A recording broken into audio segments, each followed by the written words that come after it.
Good morning and welcome to the Capital Gang. I am Oscar Semoyamsoke. I've been battling traffic. Honorable Semuju, as I came on, I could hear the news. There was a car that died down around Kavira School just by a large pothole.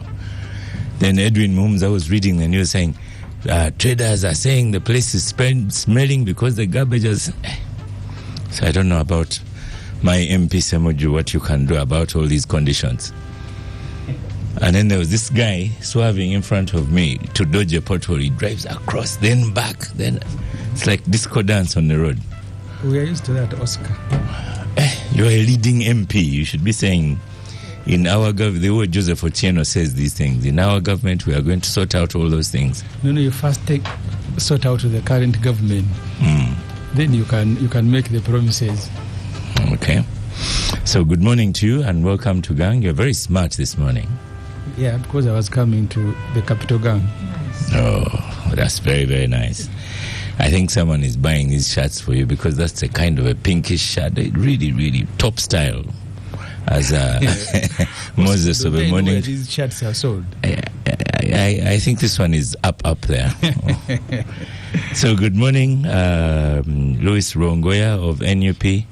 Most welcome to the Capital Gang once again. We have missed you for a while. Yeah, I'm very delighted to be back. Okay. We missed a bit of that on the microphone. Then we have Professor Asimwe. You're most welcome to the Capital Gang. Good morning to you. Morning. Thank you very much. It's a pleasure and an honor to be on the Capital Gang. You have a large following and a large listenership, so being able to speak through your platform is an honor. Yes. Glad to be here. Thank you for honoring the invitation. The first one, maybe I should ask, what do you do to begin with? Because I don't want to speak for you. Thank you. My day job is as a doctor. I'm a consultant urologist and transplant surgeon in the Mulago National Referral Hospital. I'm a husband and a father, and I am a farmer. A farmer. And I also... That is also your day-to-day work, husband. Yes, that one. So if you don't find me in hospital, ask my wife. I might be with her. Yes. Or check on my farm. I may be there. Yes. But Frank Hasimo, you have to throw in teacher. I was still waiting for you to say teachers, because when you become a professor, it means you are teaching somewhere. Yes, I teach at the King Caesar University. But because I'm also placed in Mulago, I teach students who are in Makerere, and also the students who come from IU University. They all rotate through our wards, and we teach them. Okay. Yes. So the reason I invited you this morning was because of the interns. The interns have been lamenting. So I don't know, but to begin with, how many interns, if you can estimate, that are not deployed to begin right now? Over 1,000, and the interns are in various categories. They are medical doctors, dental surgeons, pharmacists, and nurses. The medical doctors are about 550, and then the other number takes care of the rest. Those are the ones who are not yet deployed. Those who are deployed are close to 2,000, I think 1,900 something. It is a bit alarming. Let's go back a bit. About 1,000 are not deployed. Yes, are not deployed. And those are something like 3 categories. Yes. And then about 2,000 something are deployed. Close to 2,000 are deployed. Now, the ones who are deployed are the ones who stayed back, who finished 2023. So the ones who finished this year, 2024, have not been deployed completely. Of course, this issue of backlogs began about 2-3 years ago. And so because there was a gap in deployment, people were waiting at home. So when they resumed the deployment, they started with the ones who had stayed in longer. So the ones who are fresh coming out of university have not been deployed. Wow. Yes. But where did 1,000 interns come from? Isn't that a large number? How many do we release per year? That is a large number, but that's a good thing, in my opinion, because the population to begin with of Uganda is increasing. Right now we sit at slightly over 45 million. If you go by the WHO recommendation of 1 doctor to 1,000 patients, that would be about 45,000 doctors that we need. Right now we stand at 1 doctor to 25,000 persons. So we shouldn't complain that there are 1,000 ready. We shouldn't be complaining. We should be celebrating, or at least should be seen to be absorbing these people, so that a person walks into a health center and he finds someone to take care of him. Of course, the number of universities have also increased. We have about 12 medical schools churning out various numbers of students, which is a good thing because our population is increasing. Infant mortality rate has gone down, so children who are surviving and being educated are many. I'm sure all of us have got either children or relatives. So that should be a good thing and must be celebrated. Some of the issues, apart from the large numbers that we're talking about, some of the issues that are being talked about are issues to do with quality of training. But that's a work in progress, in my opinion. You cannot nail or freeze quality that we have attained. Quality improvement is an ongoing process. So to me, quality should not be a very big barrier to us having numbers. Having said, however, I think one of the big problems we have had is the coordination between the training institutions and the consumers, the Ministry of Health and the doctors and the hospitals. I think that's where our problem really is, because universities are admitting either according to their need. Some of them may have some commercial interests. That may be one angle. Others, they think they have the facilities. Maybe they have the lecture rooms, they have the human resource. Now, that is supposed to be regulated by the National Council of Higher Education. So, but the recommendations of the National Council of Higher Education, after these universities have been allowed, they don't seem to trickle down to the ministry to say that we're expecting so many students to come out. So, failure to expect and plan for the expected numbers, I think, is our big problem. So right, just going backwards again, how long is deployment as an intern? Internship, basically, let me also clear one thing. An intern is a doctor who has qualified, has graduated, and is only sitting in an apprenticeship. They are partially licensed, so they take on responsibility. And actually, by the internship in each rotation lasts about 6 months. So by the end of the second month, the supervisor begins handing over more and more responsibility, so that by the time they finish that rotation in 6 months, they are competent. Of course, to their level, they're expected to be competent. So they have this apprenticeship and then move from one rotation to the next. It takes 1 year. They rotate on 4 disciplines. We say 2 majors and 2 minors. The major, they rotate for 5 months, and then the minors, they rotate for 1 month. So basically, they'll do 1 surgical, maybe they do surgery, and while they're doing surgery, they'll spend one month in obs-gyn. Then they'll do, say, internal medicine for 5 months, then they spend 1 month in pediatrics. So for 12 months, they are under that apprenticeship. Yes. And then they have a stipend. They have an allowance. They have a life to live.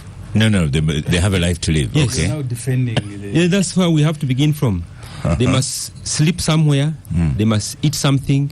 They must move from where they are staying to where they are working and back and forth. So they need to be facilitated to begin with, because their rotations, their deployments sometimes are 24 hours, sometimes 48 hours, back to back. As a consultant, when I call the ward, even at midnight, I expect an intern to be there. As a consultant, when I walk in at 8, I've kept time, I expect my intern to have been there by 7. So it would be very irregular if I walk in, I've struggled with all the jam, and if my intern walks in after me, I scold them when they have not been facilitated to travel, they have not been facilitated to leave, or the landlord is chasing them. So they have a life to live, and because of that, traditionally they have been given a salary. Actually, traditionally they were given appointments. I did my internship in 1996, I have my public service appointment, and I have a salary scale, and I have my terms of services. Now, that has gone down. Partly we understand the economy is a little bit tight, but that is where we need to begin from, that they have a life. So how much is it right now for those 2,000 something deployed? I think right now they're getting 1 million. 1 million. Yes. So they have to live on 1 million per month. 4. Okay. One? It's supposed to be 4 million. No. Right now they're getting 1 million. Of course, there has been a back and forth. Initially, we had negotiated for 2.5 million. Wow. It was given for a bit of time. Then it was withdrawn to 1 million. So the big issues are their deployment and their facilitation, and of course, okay. Because they must be deployed. Yes, and then we come to these ones who are not deployed. But what the reason they are not deployed is because the million is not there, or because there's just no work for them in the hospitals. Or the work is plentiful. The work is a lot. Some of the internship centers don't have as many interns as they had the previous year. So even if you just begin from there, the work is there. We need an increase in the number of training centers or internship centers. And one way to resolve that is because we also graduate specialists. These are people who do masters in the different subspecialties. These are the ones who basically supervise. But those ones also have got to be promoted and deployed.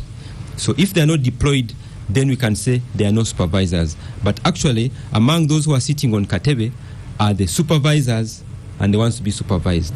So if we can actually deploy the supervisors, then we'll be able to increase the number of internship centers and even the capacity of each internship center, and therefore deploy all these ones who are sitting and waiting to be deployed. So can they pay for themselves? As the president, when the president says these are serious conditions, this is an economic situation, you have studied, pay for yourself. What's wrong with that? That's a very heavy discussion to have. So if we say you pay for yourself, what if your money runs out? You are in the middle of your internship and your money runs out. Or you're in a hospital and your money runs out. Yes. So what happens? Now, also if they're paying for themselves, they say he who pays the piper calls the tune. How am I going to enforce their availability and their seriousness towards work? So while that is a possibility, it has got some few loopholes, and it's a bit difficult. But that also leaves the children of the poor to suffer, because if my father has sold his land to see me through the 5 years, now for the 6th year, you say, but we graduated, we allulated, and all was well. What happens? So this child of the poor will sit home, while the children of the rich will be doing internship. But also, if you say, let the person who sponsored, but they are government-sponsored students, so that again puts a responsibility back to the government. But by and large, I think we need to look at internship as the entry point into the service, into the delivery of health services. And once we don't nail that, you're going to have a batch of very disgruntled doctors. I paid for my school fees, I paid for my internship, and therefore, in my very first year, I must make this money. Even the doctor who is on the ward and is paying for themselves and money has run out, they may be enticed to solicit money from the patient. They may see this rich man putting airtime of 100,000 and say, this man has money.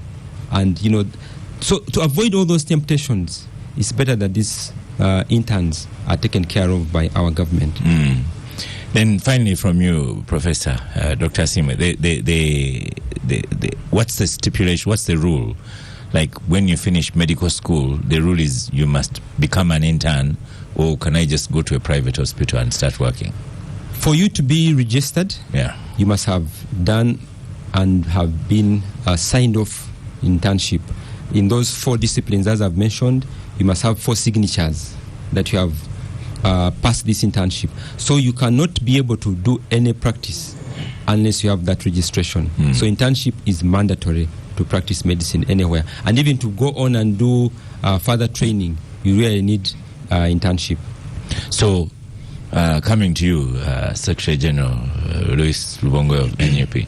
So you have over 1,000 doctors, because as Professor Simwa said, they are doctors now. They are seated at home, and the law does not allow them to touch a patient. That's their situation. Of course, thank you. First of all, I think that for me, speaking from, I would want to speak from a general perspective, that you cannot look at the problems of medical interns and detach them from the general problems we have in the country. And so, for me, I see the crisis of these medical interns as part of a bigger problem in the country. Of course, later on we'll discuss the issue at LDC, but you can see that these are related issues. Although Dr. Frank really talked about the question of quality and seems to say that, that can wait, but I think the problem is big, that the questions of quality, for example, come in. You have said that you have 12 universities able to teach medicine now. The students themselves have been complaining about certain universities. You've been seeing people posting on X their experiences in these universities, the challenges they go through. So you can imagine, and how expensive education is in this country. So people go through that kind of hassle, and they reach a point where they need to be deployed as interns. And Genome 7 comes out and says, whoever sponsored these people, let them sponsor them for internship. And I would entirely agree with him, of course, that in addition to money not being available, because the majority of the people are poor, they've already parted with lots of money to take these students through school, and then you're saying now they should pay for themselves. In addition to that, of course, it affects quality, the motivation, etc., etc. Already we are dealing with this problem of brain drain. You go to majority of the hospitals in the region, you go and find Ugandan doctors deployed there. When you go to, even to the US, you go to Boston and see Ugandan doctors who have been educated here have left this country and gone to those places. So like I said, I wouldn't want to look at the problem of interns just as in that manner. For me, I think the problem is bigger in terms of where the priorities of the regime are, the government are, because if the government, if we had a serious government, they would certainly invest more money in the health sector. These interns, as the doctors have been telling us, and from experience, these are the first people you interact with when you go into a hospital. You're going to interact with a medical intern. And so if a government cannot realize that these people need to be paid, and be paid on time, first of all, the money they are getting is little. You can imagine, you're talking about 1 million shillings. We all know what that means in this economy. And that 1 million shillings is not even available. So you can imagine. So it's really a cocktail of issues, a cocktail of challenges, a cocktail of problems that we have to deal with. But what complicates it further is to see in Parliament the discussions that take place. You hear that Rocco is being given a bailout of 300 billion. You hear that now there's a supplementary budget for Genome 7 is home. Every day is spending over 2 billion shillings on a daily basis. And the money they're looking for, so they're looking for an additional 18 billion only to be able to deploy all these undeployed medical interns. So how can a serious government really say that they don't have money to deploy medical interns with all the wastage of government funds that we have seen in this country? Yeah. Honorable Semujo, the situation of medics, it's so worrying to think that I know your village, Chazanga, you are in my village here, Chira, but in Chazanga, when someone starts a medical course, they call you Musao straight away. Yeah. They don't even wait for your second year or whatever.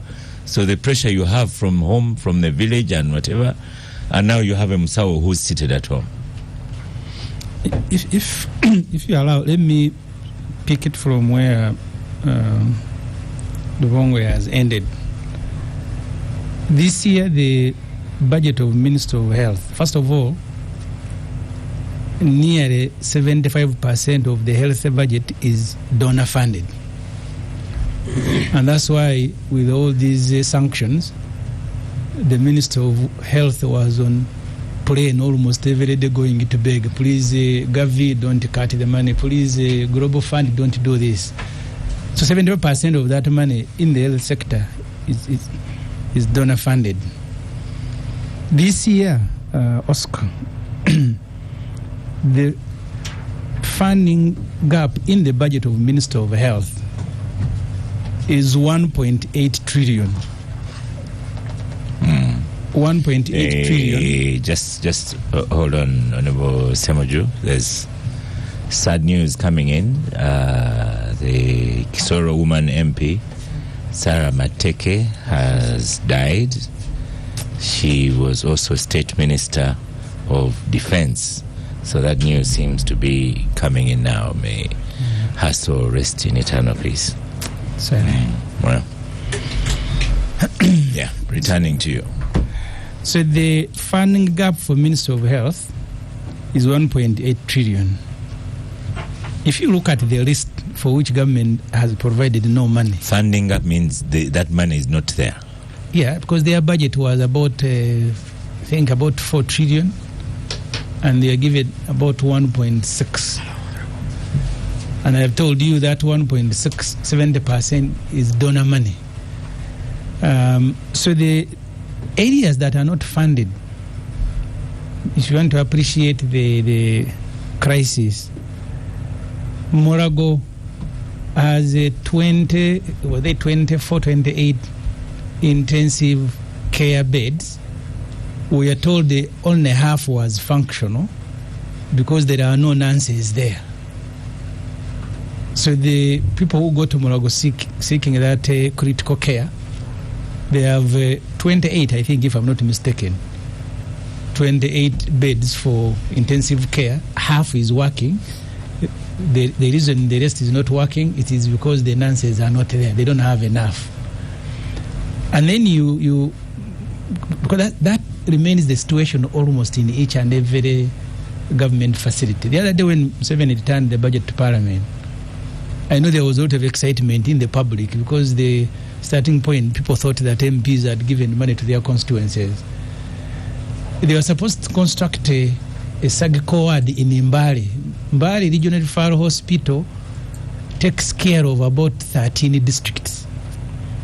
The surgical ward is not constructed, so the MPs on the budget committee had removed the money from other things and said go and construct the surgical ward. Museveni turned the budget quarreling these MPs are interfering with the priorities, and he gave so the priority to him was local. So money from construction of a surgical ward in Mbale to local construction company, because it is being mismanaged, so he needs to prop it up again. So the initial budget presented to Parliament of the intern was, I think, about 48 billion.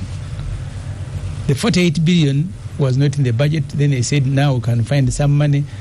What I didn't know that I came to learn later is that even so the whole batch of this year hasn't been deployed, but they still have the undeployed intern doctors of last year. So the money that is being made available is actually not to deal with those who are graduating, but the ones that graduated last year. The only area where I don't agree with Professor Asimwe, Asimwe, is that majority of these people graduating are actually private students. If you go to the Islamic University in Uganda, I think the National Medical Board, I think they are responsible for determining which university should take in how many students. They take in 100. I think Morago either 150 or 200. Mbarara about the same number, 100. I think only Wasajja Walaba's University in Ushenyi is the one that takes the largest number.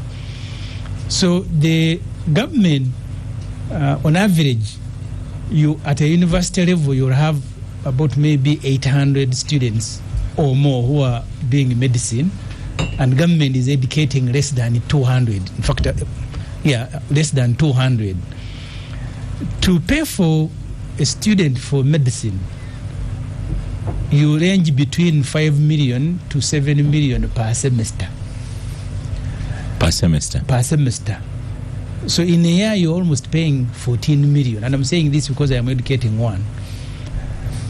It's a double jeopardy that after paying 14 million for 5 years, now you tell me government doesn't have 1 million plus other facilitation for supervisors. Where we are, I mean, sentimentally and emotionally, you can say to them not to pay, but it means they sit home.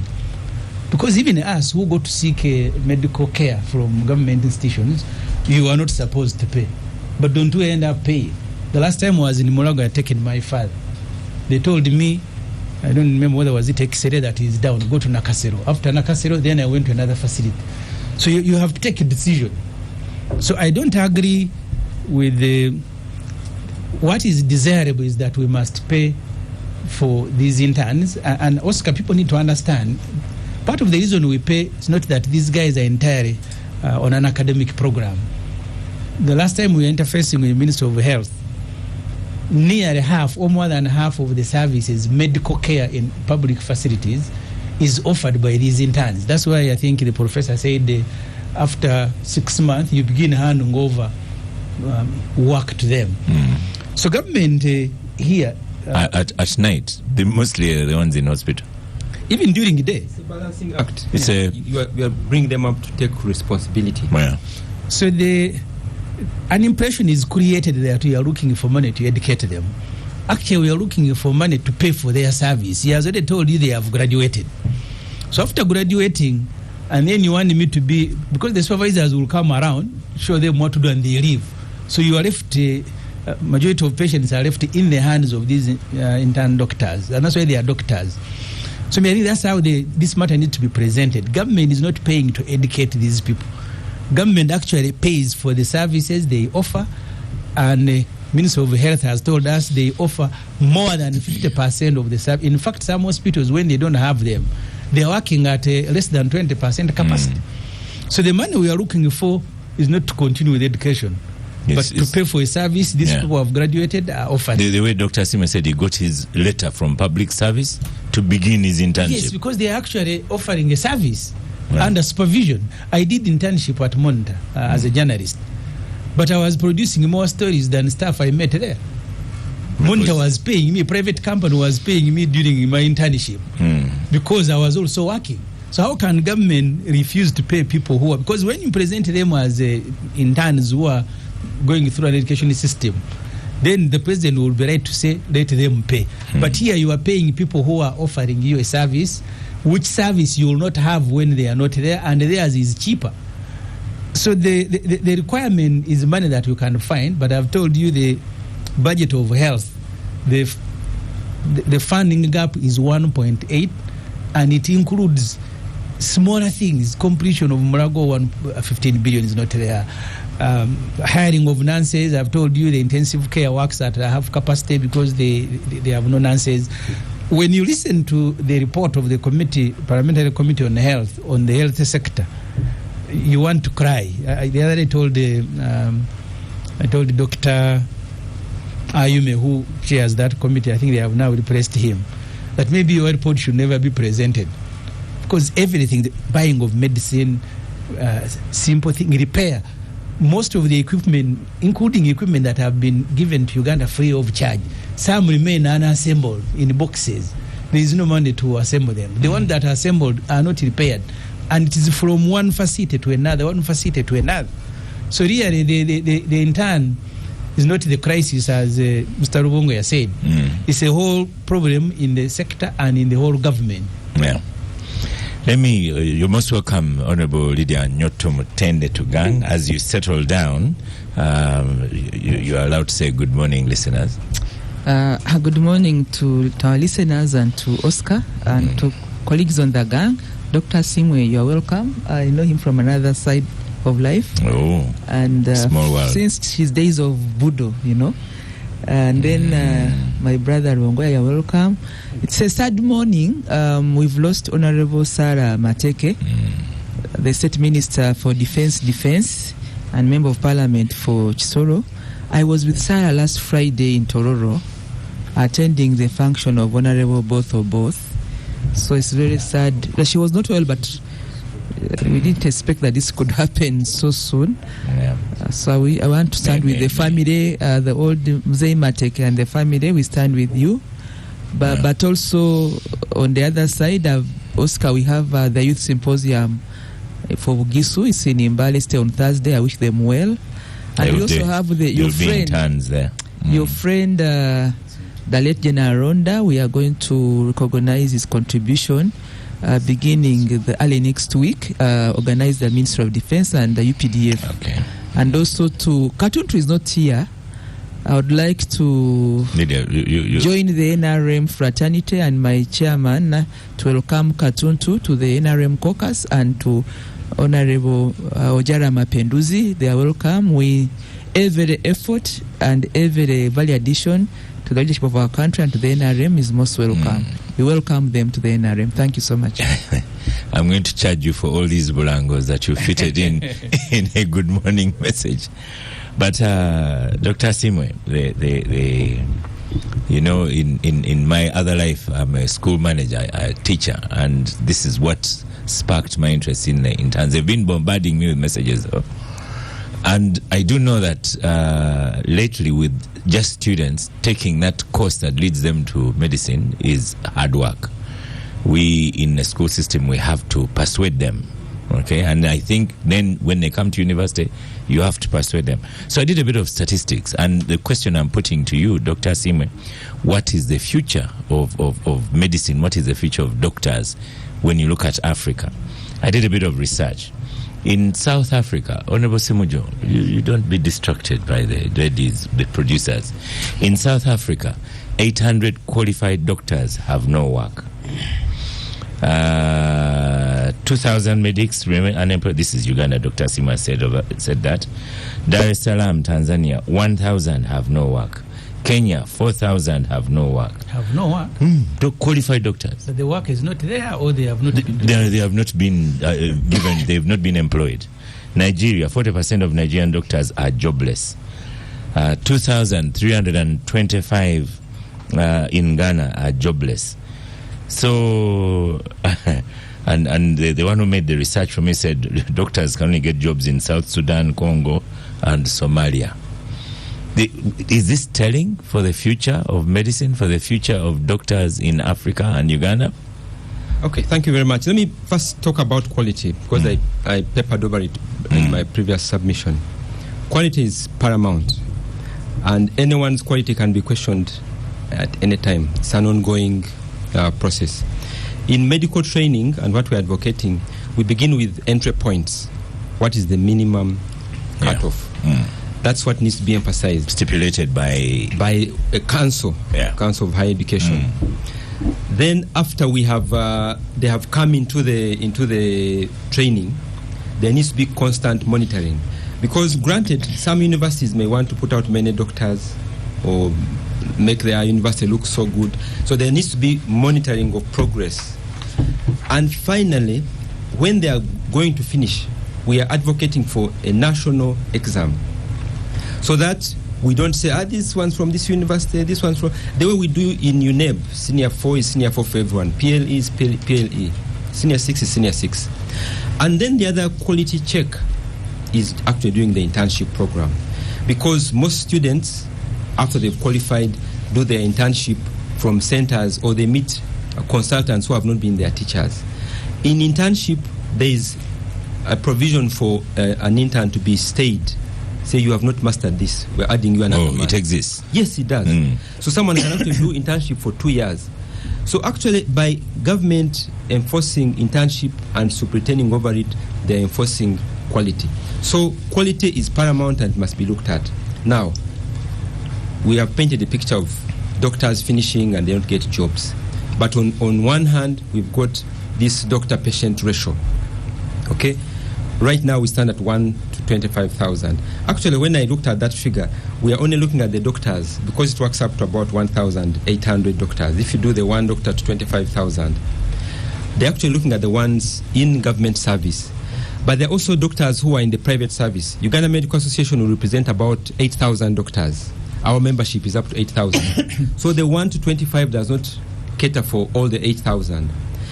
But if government is to provide the health services, they must begin, as Mr. Semuju Honorable has been saying, increasing the funding. We now have the Abuja Declaration, supposed to give 15% of the national budget to health. And then, and that also takes care of absorption, recruitment. Because for long there had been a ban on recruitment. The reason I'm saying there are no supervisors is because you cannot not promote people to consultants. You're either replacing those who have retired or those who have died. The ban on recruitment must be lifted. We must have specialists at, say, district hospitals. We must deploy doctors up to Health Center 3. So, of course, it goes back to the economy. There must be money to recruit. Otherwise, you've got doctors jobless and patients not having services, not being able to access doctors. So a conversation must happen, and that gap must be closed. Very worrying. Lydia, on the topic of interns, what's the way forward? It is going to become a political problem. I don't know. Unfortunately, it should be a planning issue, because medical school is 4 years, 5 years.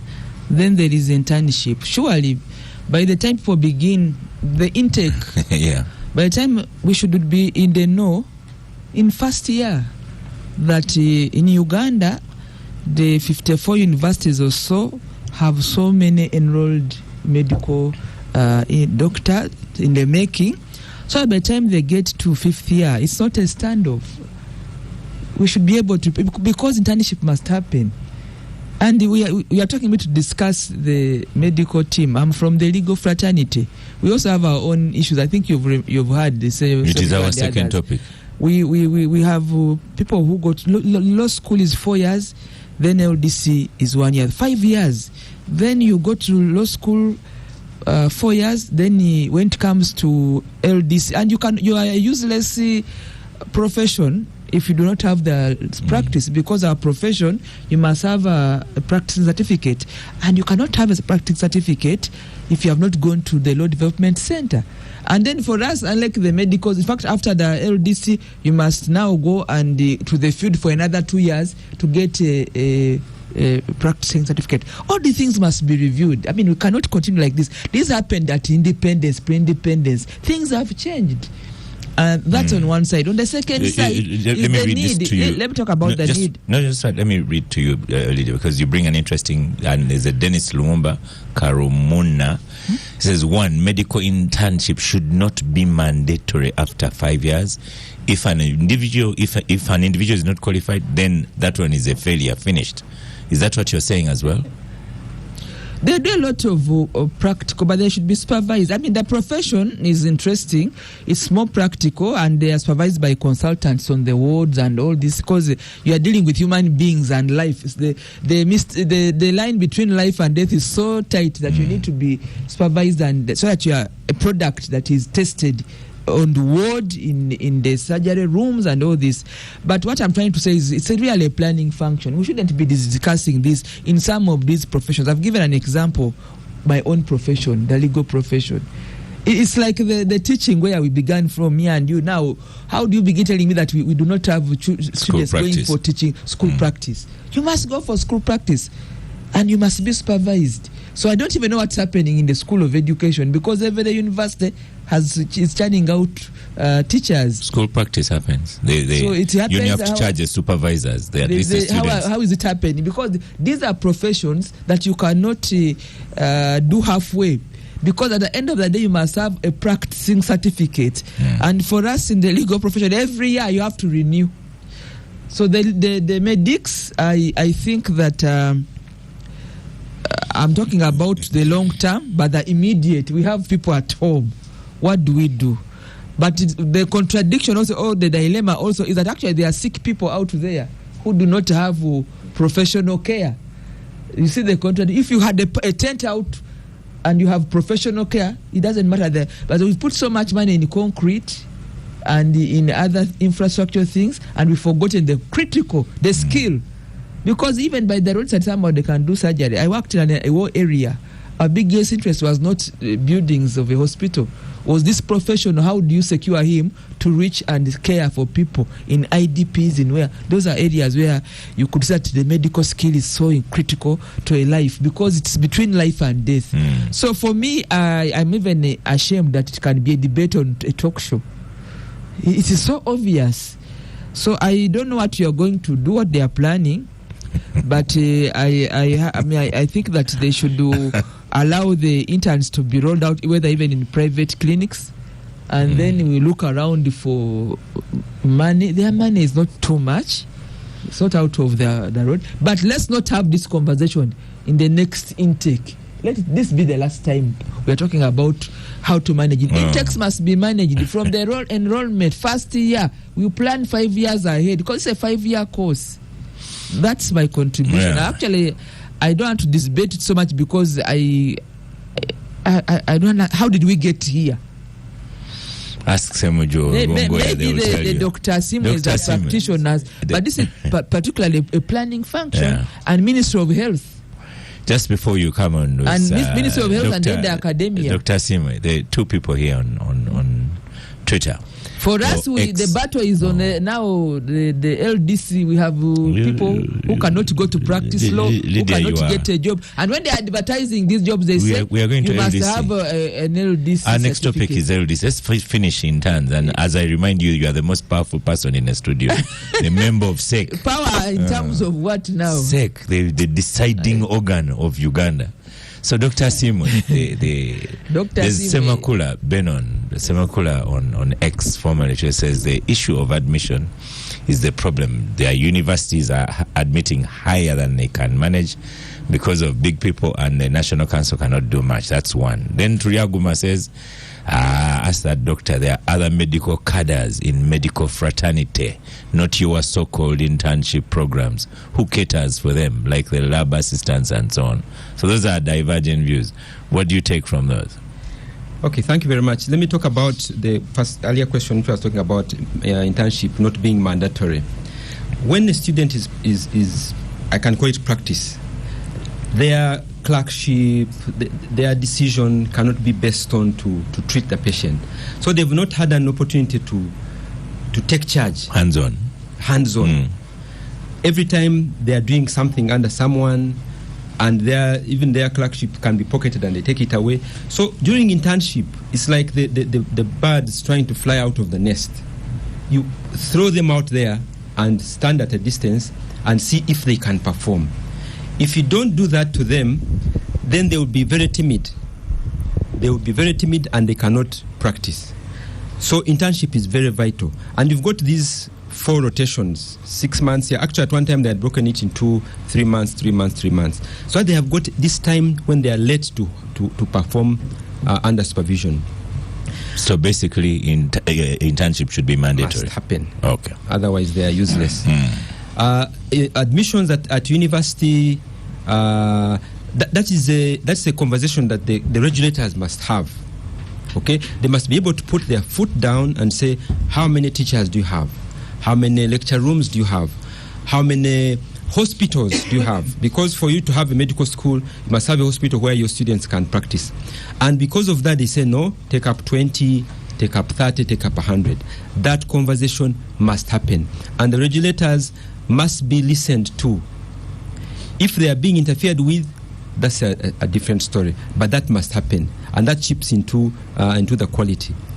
Then the other issue of other cadres, laboratory and many other cadres. You see, laboratory, they deal with samples. So even as a medical student, that's your internship. Your decision can be upheld. And we cannot say that every cadre needs internship. No, that would be taking it a bit too far. But the medical doctors who deal with life, who open people's abdomens, remove babies or otherwise, there must be a period when they are late to work under supervision. Thank you. Louis, conclusion on just a second. Yes. I heard Asime talking about the issue of the facilities and the training. Why are we in the East African community?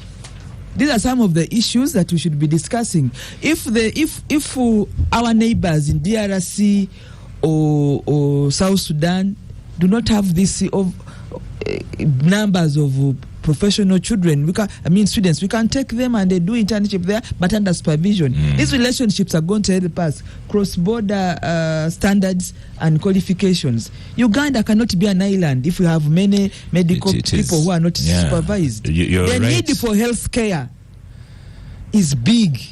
You know the WHO standards more than I do. Have we met that as Uganda? No. So what are we talking about? As following on Lydia's point, a lot of parents right now, they're about to send students to university, or they've just sent them. So it's a big discussion. So whatever course you might be doing, it can be depressing. Absolutely. I think that's a crisis we are here to discuss. Because you can imagine, I think the two courses which students previously really wanted to do because of the opportunities they present were medicine and the arts law. Of course, now you can even do law with science combination or something like that. But to see that on one hand the medics are crying, the lawyers are crying, it's incredible. And of course, listening Honorable Lydia Wanyoto talk about these issues in the way she does, really, I mean, we all need to appreciate what the problem is. The problem is political. You know, Dr. Frank just talked about the Abuja Declaration, where we should be spending at least 15% of our national budget on the healthcare. And if we had to do that, you would have all these problems solved. You know, you're talking about the doctor-patient ratio, which is very low in our case. I think it's important that the listeners out there understand that all we need to do is to change our priorities. When you listen to the amounts of money that we spend on, for lack of a better word, useless things in this country, and see critical people like medical interns, and of course I want to agree with those who said it's critical that medical interns do this internship, because that's the only way, and for them it's even more critical than lawyers, than any other profession. But you see, even for us, we do that. You do clerkship in law, but it's extremely important that we devote more funds to the health sector. Honorable Semuju, the budget, thank you, we find out. So what you budgeted as MPs was 35.9 billion for interns. That's what government budgeted. Yeah, but Parliament passed. But the allocation was zero. The allocation so far is the zero. The budget come from them. Yes. Yeah, so they brought a budget. This is the third month of the budget. Yeah, and the allocation so far is zero. They gave us a list of items for which they provided no money. They came in the budget. Oh. So these initial was 35.9. Yeah, and now as we speak, provision, they provided nothing. Zero. Yeah. So this crisis is not about to end. The bigger crisis is the management of the economy itself. Oscar, if you look at the budget, next financial year, a budget of 72 trillion, and you're only able to raise 31 trillion in taxes. On average, by the way, they raise about 23.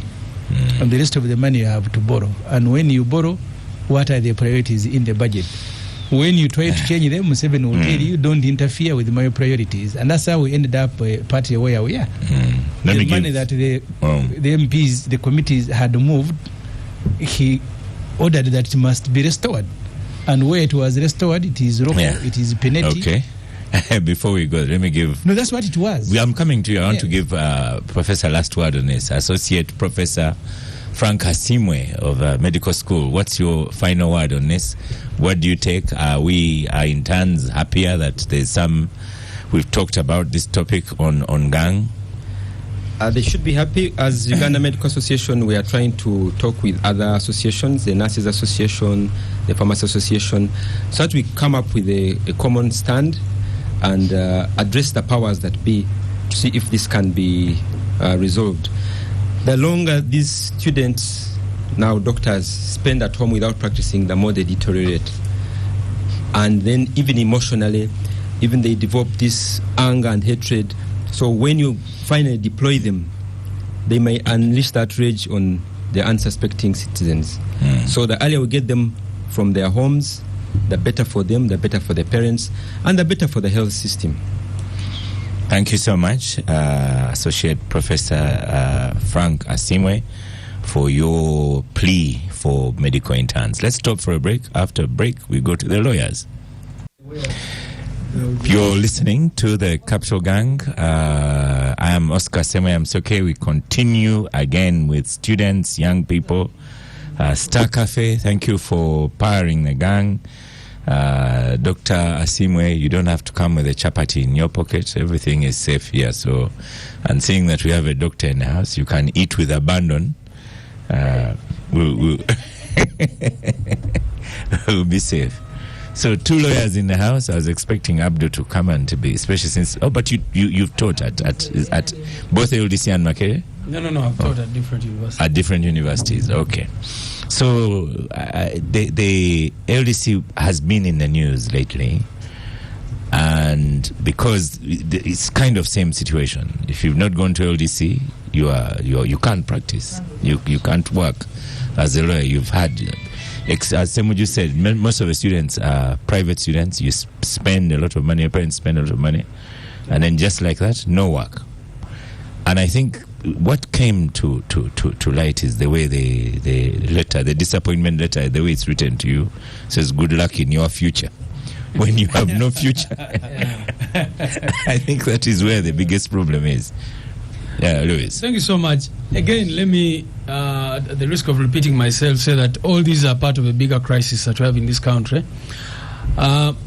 Because you see, for example, the problem at LDC, you cannot say that it starts with LDC. It begins somewhere else and follows these people up to LDC. For example, previously, you had strict qualifying combinations for you to be able to do law. You needed to have done certain course units and all that. And then there was a debate that, for you to do law, you don't need to have studied literature, history, and all this. They opened it up. But they did not just open it up. There's a time when you had to have a certain number of points, for example. Then they said, no, let's remove that as well. So with your 2 principal passes, 1 subsidiary, you can go into law school, even if you have...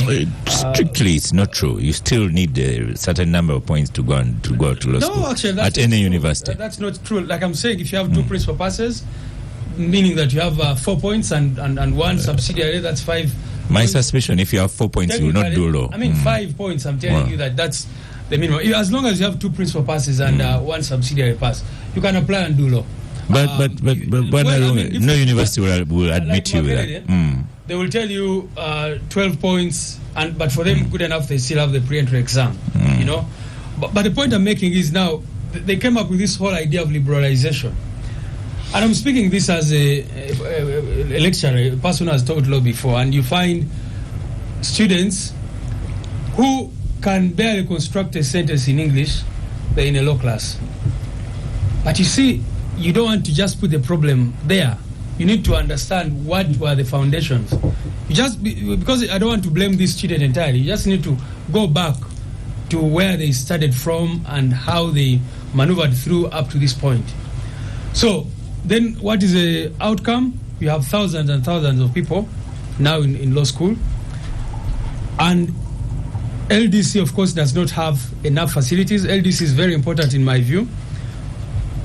In addition to the professional training and, people to be able to get practical skills. I mean, it's the same thing that we're talking about. In medical school, there's a lot of maybe theoretical studying, and then internship allows you to do practical. What you study in law school is largely the theory of law, but when you come to LDC, you're doing some bit of practice, and then after that you go for clerkship and all that. But the point I'm making is really that it's a cocktail of problems. So you have all these numbers. There has been no plan, because a serious government, in my view, should be able to know that this is a number of students who have entered the different law schools in the country. What is our plan for them? You don't wait for them to come here, because some people have been saying, let's reintroduce the pre-entry exam. And you ask them, what if all these students actually pass? What will happen to them? So it's a very, very big crisis. So they don't have the capacity to, take in all this. Then they come up with something which I find very ridiculous, that now we have 28% quota. I mean, unprecedented in my view, unconstitutional, illegal on many fronts. So that is a crisis. But Oscar, it would be terrible for us to present it as a crisis at LDC, as a crisis where, because we come here today, we're discussing Chitezi, tomorrow we're discussing this, we have a problem of governance in this country. In the remedial term, what I would propose, and that would really not solve all the problems, I think my view, and I suggested this before, that maybe there should be an exam set by law council. But you can also see the contradiction, because you have UNEB. These people have just finished senior 6. Senior 6, they've done UNEB, then you have to do another qualified. But maybe that can be a remedial solution, to say that let there be an exam set by law council after senior 6, and then those who have passed are the only ones allowed to proceed. I mean, they look at what this student got at A level, and also what they've gotten in this pre-entry exam.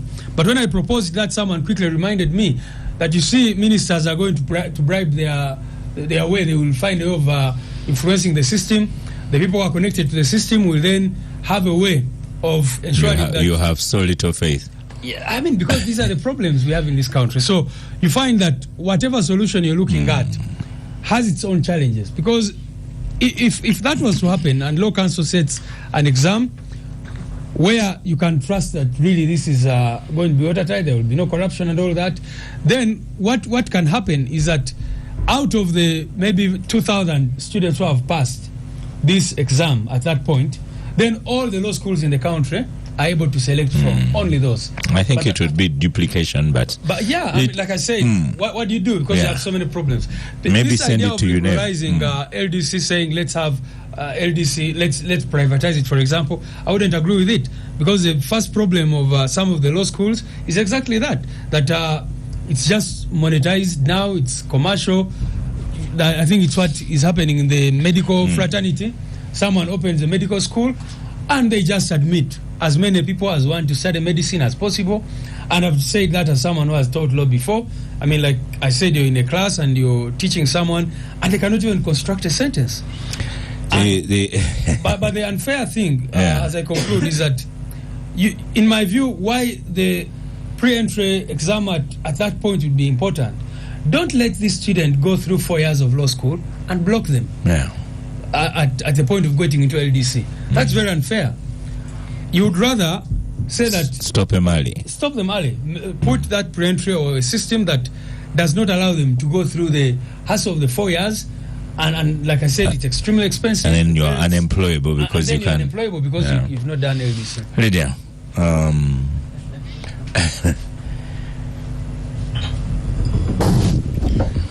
surely, how can we even entertain a conversation that talks about setting exams, not that people should pass, but to fail people so that they're not able to qualify? So negative. I mean, it's so negative. Why do we ever go to school?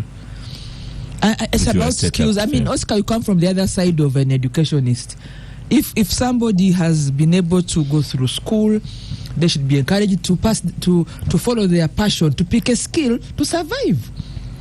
So we're not discussing because people have failed to pass. We are discussing why they have passed and there should be few. What type of country is this one, or even community? I think we should unlock policies that have a mentality of blocking and limiting people. We should open. If you liberalize, people will find their level. Let's liberalize, but ensure that the competencies are there. The population has grown. The population now is 45 million people. A question. Why are you asking me a question? I will explain why. You are in a retreat, you the senior NRM leaders, together with the cabinet in Chankwan's. If you are not discussing these issues you are raising, what will you discuss? We did, but that doesn't stop me from coming to reemphasize what I said. I am a very clear person, and you know why. You also know why I even sometimes have problems. Because I do not change. I do not change. You asked me a question. The point I'm trying to raise is that we should not even be persuaded to think like the way others think, to say, because there are numbers, now let's set exams that fail some, that reduce numbers. Semuju used to have a teacher in his youth. The teacher would stand up in front of a class and say, 40% of you are going to fail. This is at the beginning of the year. You see, we used to have lecturers in Makerere, when we were in Makerere in our time, to say, because he's the only professor or is the only one who got a first class, then nobody else should get a first class. And they were thus doing the quality control of that type of meaningless. Let's allow whoever wants to follow their dream, get it.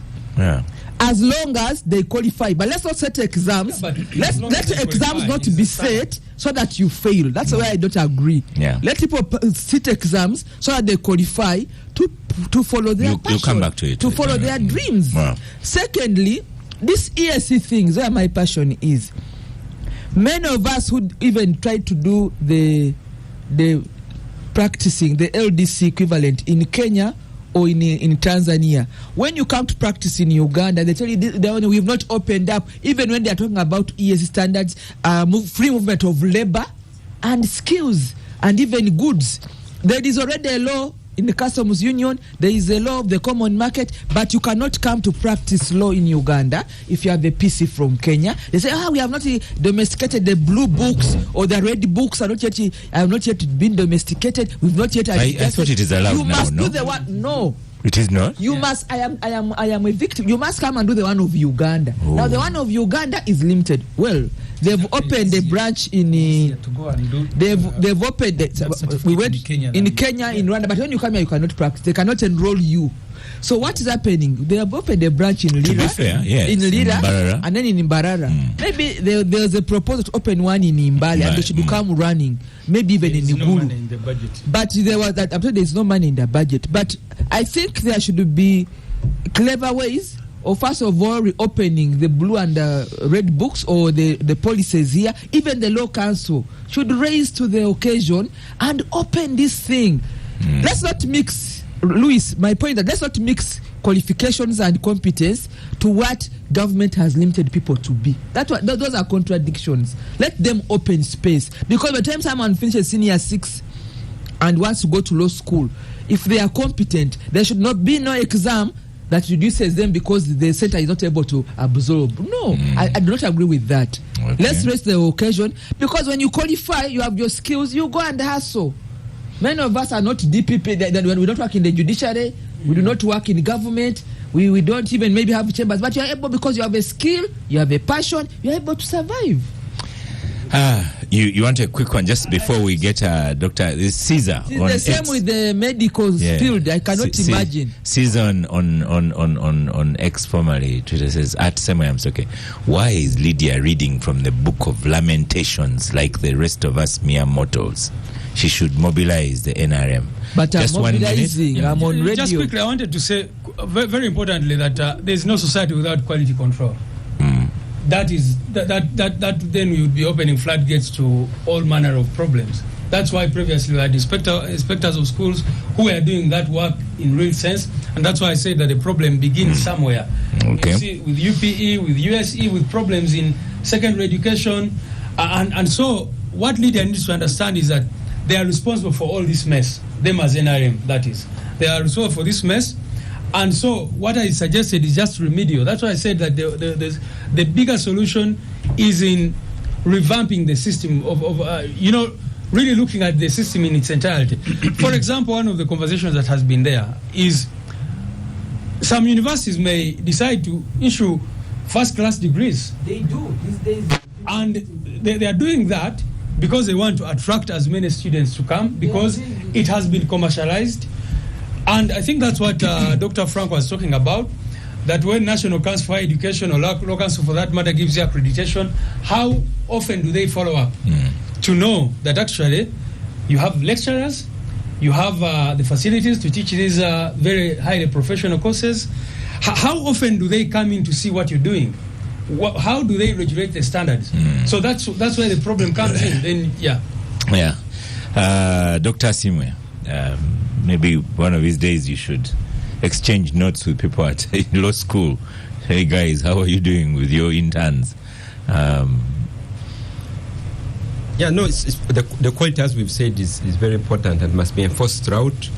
Entry point. What I don't agree with is what was being proposed, the pre-internship exam. Wow. Because if someone has graduated as a doctor with 5 years, all the bula that comes with, and then fails the pre-internship exam, what do they become? What do they do? That's a quack, because they're not going to be licensed. They've graduated. Everyone in the village has ululated. Let's have a national exam. Even the exams, because we do exams every year to progress from first year to second year to third year and so on. And actually people fail and repeat. those exams should be the ones emphasized, maybe nationalized. In medical practice, we've got external examiners when we're doing clinical exams.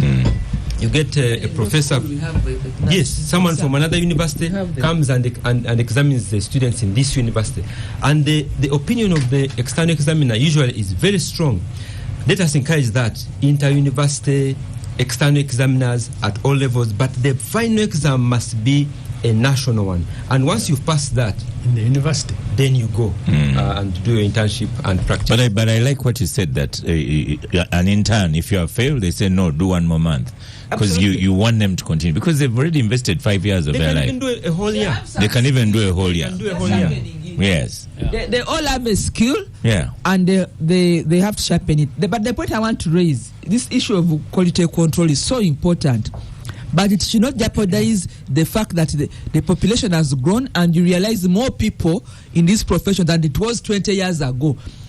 In 1992, it was unheard of to get 60 students at law school. In Makerere alone. Today, you have thousands of them. Even to get 60%. So we have 45 million people. Yeah, there were very few students in medical school. We used to see them walking across the Katanga going to Mulago with their white jackets. Wow. There were hardly 40, 50 every intake. Now they're in thousands. So we must be able to raise to the occasion of numbers, but also quality. Lydia, on this one, I also want to quality. Declare that I agree with you. Which must be celebrated. And we must celebrate the dividends of professionalism in our country. Yeah. We cannot begin saying, put a big rope so that there are few Semunjus who can maneuver their way through a particular profession. Let's go to Semunju. That's not acceptable. See, the numbers, first of all, haven't gone up, except there are numbers that are questionable at some certain universities. Quality. I have told you, the National Medical Council, I think, inspected all the medical schools and came to numbers. At IUI, you will have only 100 because that's the capacity that you have. At Makerere, 150, Mbara, 100. And they keep it, and you can't go beyond. Intake. The trouble actually has nothing to do with the number. Remember Oscar yesterday when we had Mr. Museveni here, what I told him. The moment he became the project and not the country, the rest will happen the way they are happening. Yeah. Because the amount of resources that are made available to do campaign, to make sure the status quo is maintained, matters that you will attend to urgently, these are not the matters that we are discussing here. I have told you, there is absolutely no way you can return a budget to Parliament to say you remove money from construction of a SAG ward in Mbali and then go and reinforce Pineti and Magora and Rocco. But Museveni did it, and his NRM MPs who are forest in the Parliament. The most interesting one was the chairman of the budget committee. After explaining where the budget committee had put the money, he said, but in the interest of the country, we agree with the president that you remove money from construction of a Sago ward, from buying of ambulance, from buying of medicine, and then you give to Rocco, who has mismanaged his own company. So the little that is available can do too much, but it cannot do because the money must help the man to stay in power. The lawyers, I don't know how they came up with a pre-entry at LDC, which eventually was scrapped. Because I spoke to a parent in my constituency, and he told me at the moment we have, I think, 18 universities that are graduating law students. And even when we opened up LDC in Mbara and Lira, and we are supposed to be opening one in Mbale. The numbers keep growing. Yeah. Because today, I think the same thing that happened with interns is the same thing that happened with lawyers. Yes. The space available was given to those they were unable to admit last year, and then pick a few one from those who have just graduated. So the pen told me I've been paying on average 4 million for the last 4 years. How do I keep this son at home after graduating? And you tell me you need to deal with people you did not give the opportunity last year, and then pick a few ones. And the numbers, Oscar, will keep growing. I'm not sure that the numbers at law school and Mackay and others are as limited as the one of medicine. They will keep growing. They keep growing every year. And the facilities are not growing correspondingly. So the crisis will go on. Because just about 10 years ago, we were 34 million people. We are now 45 million. Yeah. Maybe at the next census, 10 years later, we will be about 60. And you still have the same facilities. I keep referring to Murago. That Murago was constructed and given to Uganda by the colonial administration in 1961. See the additions that we have made, Chirudu and Kawempe. And then compare them. And they are still not enough. Yeah, but you see, just look at Murago of 1961 and compare with the structures of them 40 years in power. They are makeshift, as if we've been hit with an infection and we need to deal with it quickly. So the planning, you cannot blame the planners, because all these things that we are discussing have been brought to the attention of cabinet and eventually they are brought to the attention of parliament. But the money will not be put there, because money must go somewhere else. And I remember the other day when we were a committee of parliament going around the country, we leave Katakwi to go to, before Moroto, there's a district there, I think, called Napak. Napak, yeah. In the middle of nowhere. Napak is between Katakwi and Moroto. Yeah. Napak. In the middle of nowhere, Oscar, you have brand new buildings for a new district, with a vehicle for RDC, a vehicle for CAO, for DPC, etc., a whole set. That small district has no ambulance, not even a motorcycle to take people to hospital. Even the hospital are not there. Or a doctor or an intern. Yeah, but there is a whole establishment. And that's why when we are dealing with the budget, we looked at local government. The entire budget of local government, which is 6 trillion, 5.4 trillion is for salaries of those people. For wage. So what do the people of Napaka need? Is it a new district headquarters with vehicles for all the big people there, or a hospital? And I suspect before the next election there will be other districts. I remember one time when we were meeting Keith Mwakanizi. At that time they were creating municipalities. And he told me, we sat with these guys in the cabinet and said, do not create administrative centers. But they refused. Today, Oscar, the last election alone, we had 2.8 elective positions in Uganda. The projection is for them to go to 3.3 million elective positions. So you are crying you cannot deploy 1,000 interns, but you have 500,000 councillors, 500,000 people with disability committees, women, youth, etc. So I think that's the area that this government chose, that we will go, and MPs themselves, this parliament was constructed for 50 MPs. It was expanded to accommodate 100. Now we are now 539. If all of us must attend, then they must bring a tent. We have to go to Kololo. Even in Parliament now has a new tent. So if all of you must attend, they will come in the compound. And so, I mean, how did this thing happen? And then you will hear that the president has summoned the cabinet with top NRM leaders. They are in Shankwan's planning. And then when they come back, same story, same old story. So nothing has changed. Professor Frank Asima, to conclude issues of students, you know, we've had an hour and a half of student. You have a challenge. There's an Alan Tumusime here on X, formerly Twitter. He says, at Semweyams, okay, having many doctors is okay. To produce a single super specialized doctor, such as a transplant urologist like Professor Frank Asime, you need train about 1,000 doctors. 100 of them will choose surgery. 5 of those will choose urology, and 1 will choose transplant urology. And as Frank Asime might even go to South Africa with the 1 person. So in these times, how do you motivate those students in 4th year?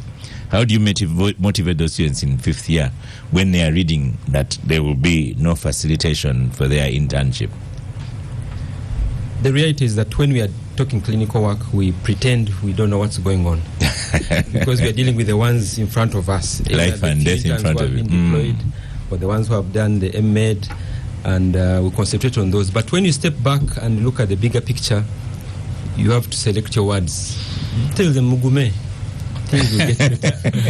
But it's true, the medical profession is like a pyramid, a very wide base. It gets narrower, medicine, MBCHB, M.Med, more fellowships, more masters, and you need that wide base. So once the base gets narrow, it means the apex will be at a very short, at a very short pace. And coupled with this, tied to this is the issue of, I think I mentioned it a bit, promotions. And people study, and the country is actually harvesting from Uganda. Right now we're talking about doctors, 1,000 plus coming out, but specialists, we have got over 150 coming out every year, and they're being taken. Which should be a good thing. A very good thing. So in fact, if the ban on recruitment can be lifted, even this internship problem will be solved, because these specialists will be deployed. And where there is a specialist, at least you can have 4 interns. If you have got 4 specialists, you've got 16 interns, and so on and so forth. So the deployment, of course, which comes with resources, is what needs to happen. Yeah.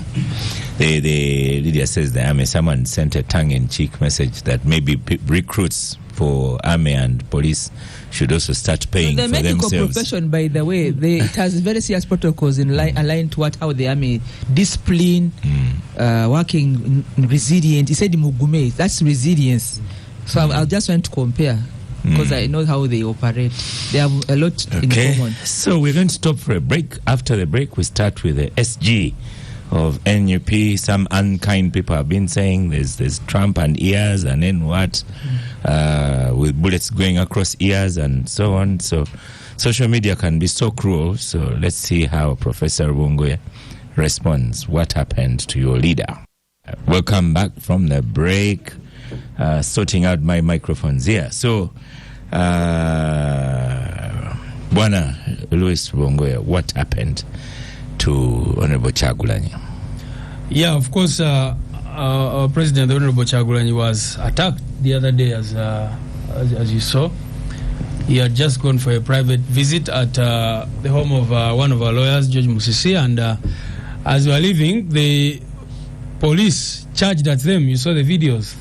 Really unprovoked. They charged at them, started firing tear gas, live bullets in the air, other projectiles, and eventually, something which, we later on think was a canister hit his leg and caused him that injury that you saw. But this is just not a tear gas canister. It's important to understand that many of our people have gotten terrible problems, including a lady in Elegu called Zubeda, who lost her leg as a result of this. Dan Magic up to now is in the UK trying to get corrective surgery because he lost his teeth, his jaw was affected because they aimed at him with this kind of thing, and many other people. You saw yesterday we were showing a young man at Makerere called Sebuganda Richard, who was also, they left this canister in his room, and when he returned to Lumumba Hall, it actually, exploded and cut off his hand, his right hand. So it's a very, very serious weapon, for lack of a better word, that can actually cause so much damage. And you saw some of the pictures. These are people who are aiming.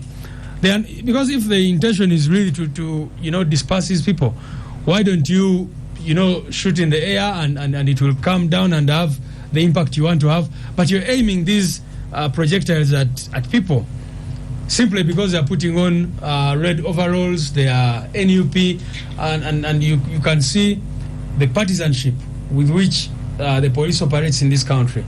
Of course, what was sad is, but not surprising, is how the police responded to this whole thing. You had the police spokesperson immediately say that Honorable Kyagulanyi stumbled and got that injury. I mean, good enough we still have a doctor here. I mean, I'm sure any person, if you don't even need to be a medic to see the kind of injury he got on his leg, and then someone says he stumbled and injured himself. But this is what they've been doing many times. When Honorable Zake, they tortured him very badly, and he came out, a minister went to Parliament and said, you know what, he beat his ear and caused this damage himself. You can imagine as ridiculous as that. Of course, the Arua incident where they claimed the Honorable Kyagulanyi had guns in his room, which later on disappeared. So it's unfortunate that the new police spokesperson has just taken over from Enanga, where he had stopped with lying. And we are very glad that ordinary citizens were very vigilant and recorded some of these things. Our media team hadn't captured them.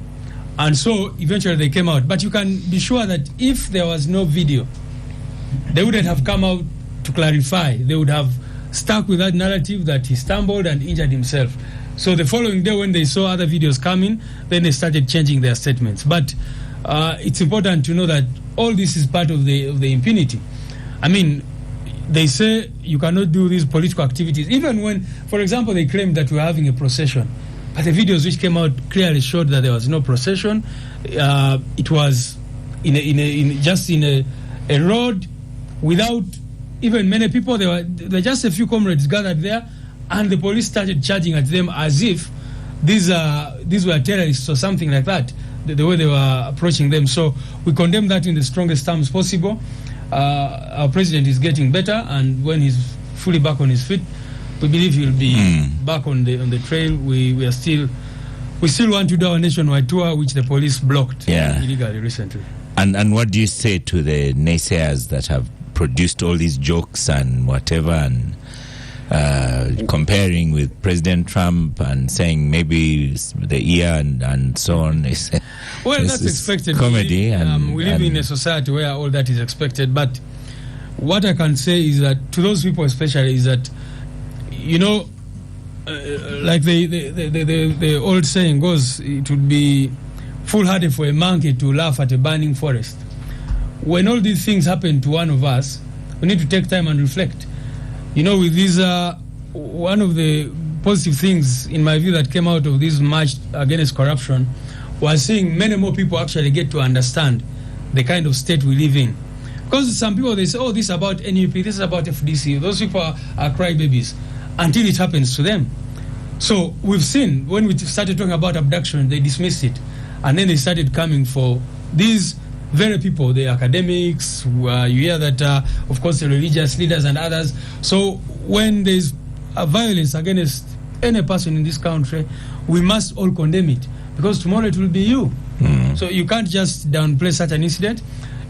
We thank God, because it could have been worse. Like I told you, a lady called Zubeda no longer has a leg because they charged a canister at her. They shot her in that manner, and she no longer has a leg. And many other of our comrades who have gone through these incidents. So it could have been worse, but we are glad that he'll be back on his feet very soon. Honorable Semuju, there's another saying that when you go to opposition politics, this is par of the course. Just get ready to be clobbered, to be tear gassed, and then to jeer at you and to concoct stories. Mr. Enanga is so relieved that he no longer has to make statements. In 2017, when SFC raided Parliament, we were bundled in the same van with Honorable Kyagulanyi, Tonagarama. He had just gone through an election, by-election that brought him to Parliament. In the areas of Mukono Nawawe, of course, when you are in those situations, you begin cracking jokes. They keep you going. He said, I told the people in the campaign, because Kyagulanyi, I didn't know they would be like this.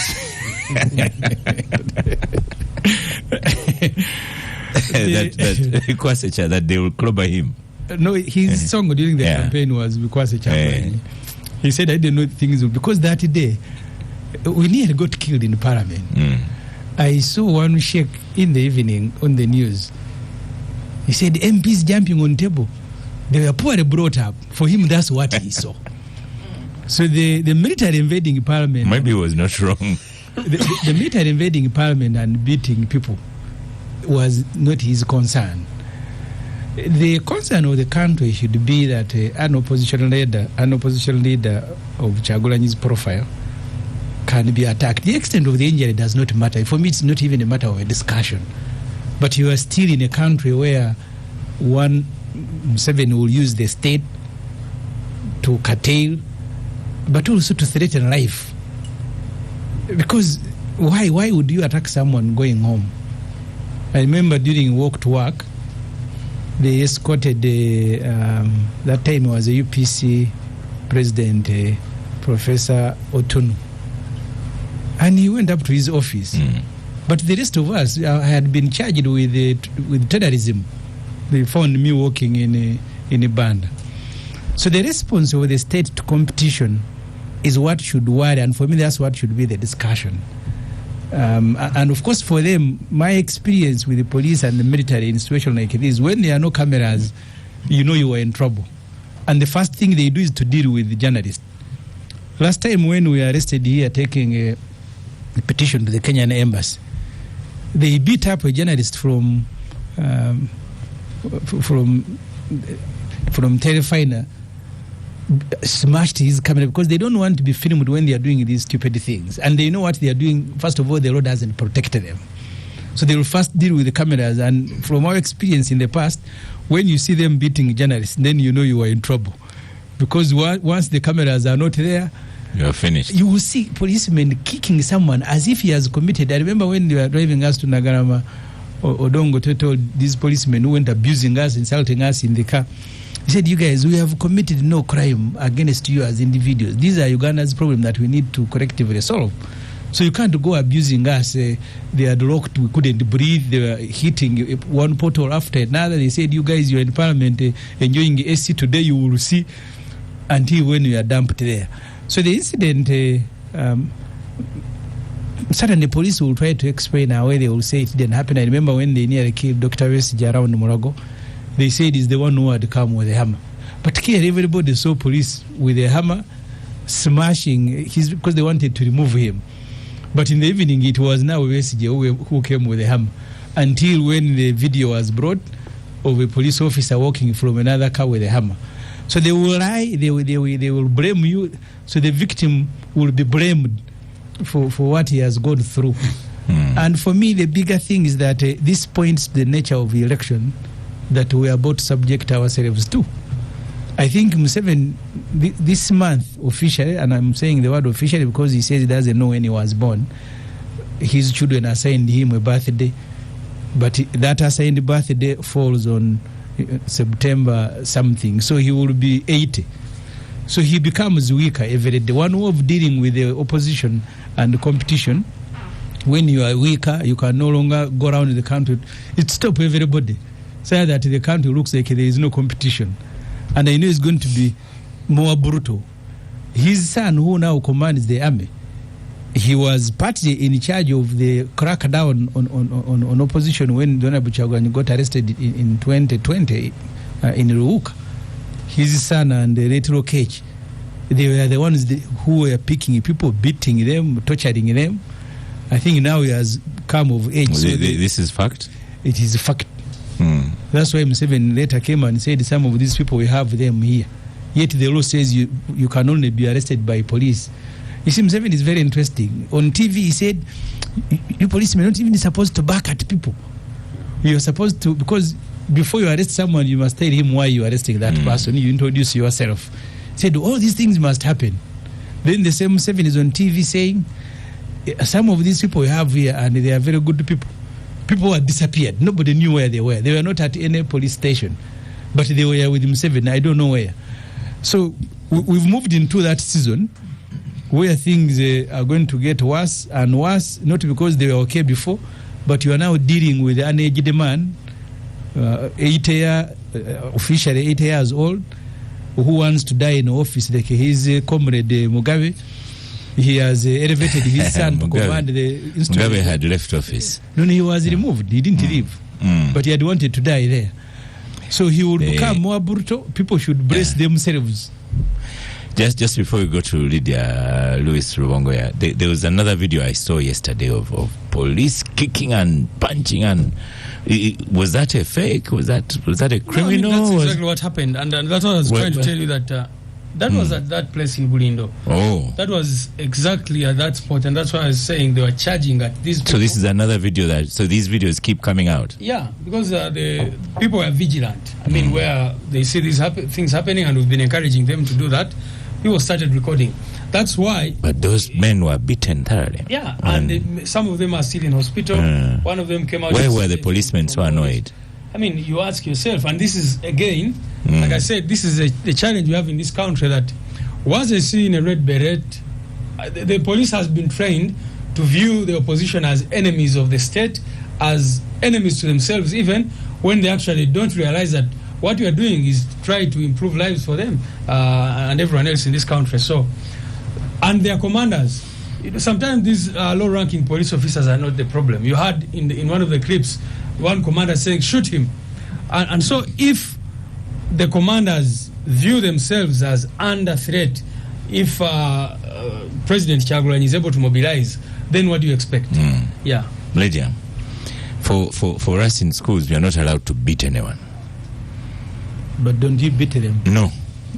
It's just, we don't beat them. You don't beat your clients.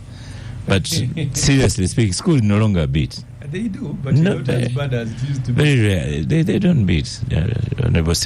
Lydia on microphone. How, if police has to handle a situation, why must they be violent in that manner? Well, that's how you'll get promoted. First of all, I want to say Pole Sana to Kyagulanyi, because he got a. I saw there was the picture I showed. There was a wound on his leg. That's unfortunate. He had gone to some function at a family friend of his, at his friend's home. I don't know how they ended up having a scuffle. If you've gone to somebody's home, most of these homes are gated inside there. If you're living I've not home, understood the story, the narrative around visiting a private home. Then there is a shootout. But when police says procession, and the procession is kind of mysterious. What I would like, but how did the police know? Anyway, that's not for me to ask. That you've gone to somebody's private home. All of us visit private homes these days to check on the sick, birthday, consultations. We visit. When I still wrote articles, I used to write an article in Observer when Semoji was even there. And at the time it was Dr. Wesige. And these days our police at home is very, very good. We just call but in those days I put can you put a red alert? You put Wesige on blue alert and whatever. So when you want to call police, you just say blue alert here. And in that time, if you said blue alert, they would come straight away. But if you said there's a thief here... I'm sorry about what happened. And Louis, please tell the principal. It's called the principal that Lydia sends her regards, and she says sorry about the wound. But I would like to encourage that conversation to go on. Have a good... Because you police is a government institution. You will not avoid them. They also not avoid you because you're also doing your civic and human rights to participate. So find a way. I don't think the whole police, there are issues of the official, but also the personalities. So I would encourage you to not to give up. Find a working relationship with them. I like the way you've said it. So, for example, Rubongoya here, who is a lawyer, Secretary General, could write to that particular policeman and say, I want to have an engagement with you to avoid the future. What was in your mind? And Louis, I know that some of the things that they do are annoying, but please suspend anger. Politics, try to find a way of suspending anger. Just do your thing. And finally, you'll make suspend friends. Anger. So when you even give away his mattress, the other day, this lady went you give away mattress to the prison. Yeah. You suspended anger. You suspend anger and behave like, because you there's something you want. Let the police respect the law. Let the police respect just tell them that and insist on it, and I think you'll make your way. But what I wanted to say on this one is that the her lordship, Mariam Wangadia, I saw her on TV saying you have refused to talk to her office.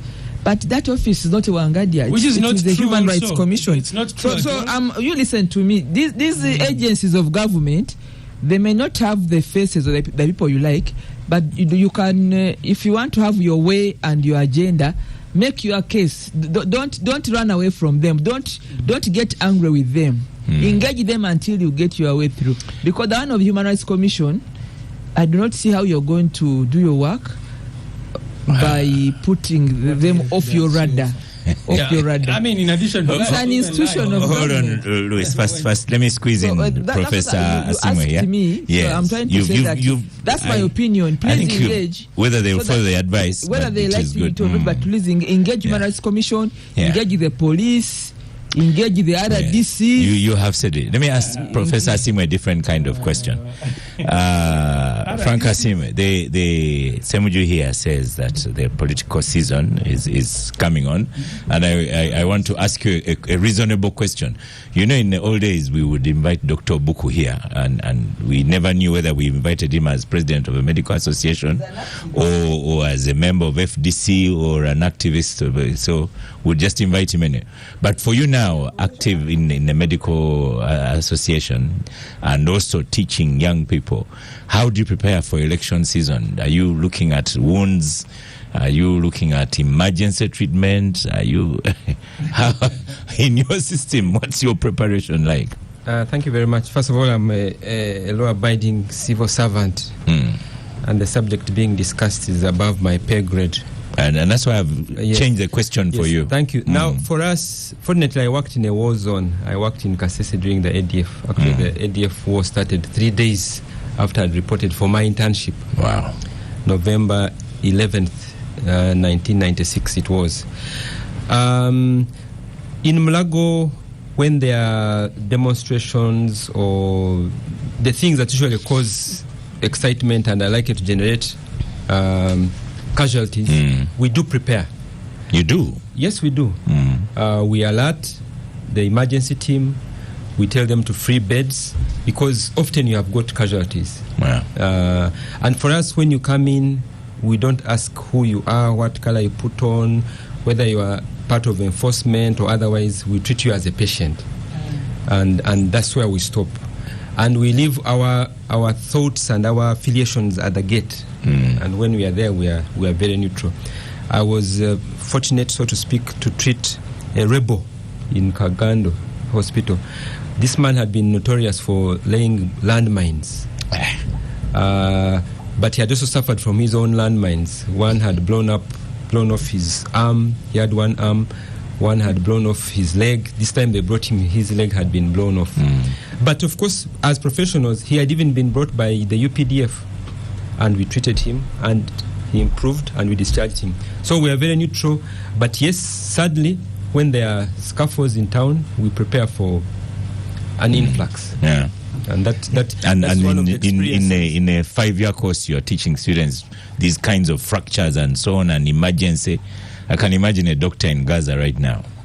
Yeah, war medicine. Yeah. How to triage. There's a name for it, war medicine. Yeah, there's war medicine, war surgery, yes. Gunshot wounds, bomb blasts, shrapnels, resuscitation, and all those. Yeah, we do teach them. Yes.